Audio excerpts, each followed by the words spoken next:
It's the final day of voting in the Czech Republic's parliamentary elections, and it's high stakes as voters were deciding whether their country should take a more pro-Russian path. Billionaire Andrej Babis is predicted to be the latest populist leader in Central Europe to stage an electoral comeback. Polls based on partial results show him beating the pro-Western coalition led by the current prime minister. Should Babis win, it's likely that the Czech Republic will dial back its support of Ukraine. He has questioned the need to supply Kyiv with weapons, as well as ramping up defense spending for NATO. For more on this, we can cross to Prague and speak with France 24's Ian Willoughby. Ian, Andrej Babis's ANO party is now being projected to win those parliamentary elections, but maybe falls short of a majority. What more can you tell us about how the vote has been going? Well, so far, the party of billionaire businessman Andrej Babis is indeed way out in front in the elections. As expected, all indications are that ANO will finish first on 30% or more of the vote. Indeed, some news sites are already declaring victory for Mr. Babis's party.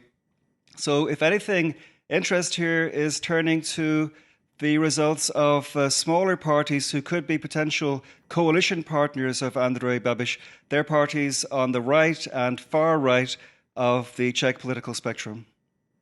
Now, Ian, since it does appear that he will be the next prime minister, what does a Babis win mean for the Czech Republic? And also, more importantly, its ties to Ukraine and the EU?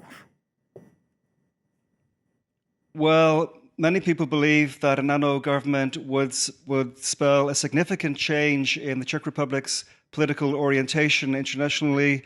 Some say that an ANO government could lead to Czechia following in the footsteps, to some degree at least, of Hungary and Slovakia in essentially turning away from Europe and, critics say, following a pro-Russian direction. As regards Ukraine, Mr. Babis definitely would take a less supportive role on Ukraine than the current Czech government. He's all about what he calls Czech Republic first. But ultimately, what happens will depend on what kind of government, what kind of coalition Mr. Babis could form here. For example, one potential coalition partner are a party called Freedom and Direct Democracy, who are a far-right party, and they are for a referendum on Czechs remaining in the European Union, so-called Czechzit. But there's also one other very interesting question here, and that's what's likely to happen after the dust settles on the results. And the question is whether Mr. Babis himself would be able to personally head a new Czech government, because he would be required by law to sell his huge business concerns.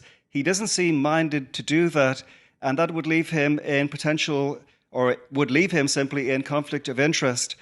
In any case, it should be clear in the next short period what parties at least will be able to form a coalition government here in Czechia, but all will be clear in the next hour or two, I believe. Ian, thank you so much for that update. That's France 24's Ian Willoughby reporting in Prague.